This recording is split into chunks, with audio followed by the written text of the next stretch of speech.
we're taking that as like an immediate red flag, which of course there are some immediate red flags, but someone maybe cutting you off while you're talking, well, maybe that was normal for them growing up, whereas for you that's a huge red flag.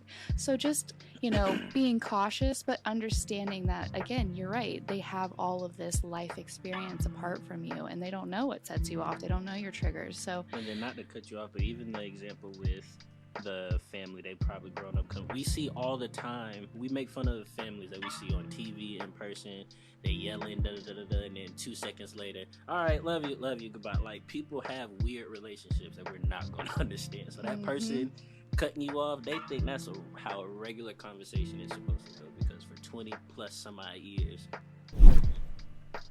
Absolutely. And let me say this about Hope Weekend. Hope Weekend saved my marriage when I didn't know and we didn't know it was in danger. Wow. And that's big for a lot of people.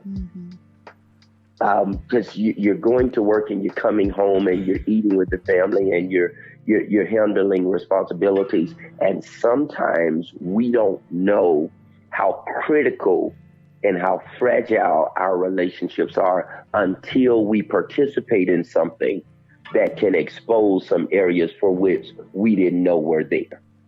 And so that was, it clicked for me, but he said, your issue is it's a discipleship issue. And so you have to view the people that you manage as disciples, and you're discipling them. And so I started to, change the way, realizing, okay, I need to be more strict with schedules, or I need to be more strict with, the way I expect timelines for projects and things like that. And that's not a unloving thing to do, but that's a discipleship thing to do, right? It's not so much, or in my head at first it was, man, I'm not caring for them enough. I'm not loving them enough. I'm not, it's unloving for me to say, hey, I need this done by Tuesday at noon, right? Well, really it's a discipleship issue. I need to teach them, man, when we have a task that's in front of us and like the Lord's called us to do it. But one of the things that I think is very helpful is understanding how the brain works. And so because these things are patterns. So let's say a young man comes home and, he comes home from school, he gets home at 3:00, he goes in, maybe no one's home, he shuts the door, he either goes on his laptop, he looks at his phone, and he looks at porn, and before you know it, there it is, right? Okay, so then the next day he comes home, he walks in the door, he shuts the door, it becomes this pattern that you just, and remember, the brain loves repetition. The brain loves to do things again and again, creates those superhighways.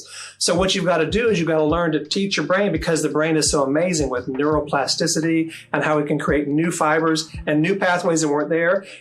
What you do is when you come home, you've got to train your brain to divert. I come home, I don't go to my room. I go over here and I play video games with a friend of mine, or I get my bike and I go on a bike ride, or I go work out, or I divert. And every day I do that. And guess what that does? It creates a new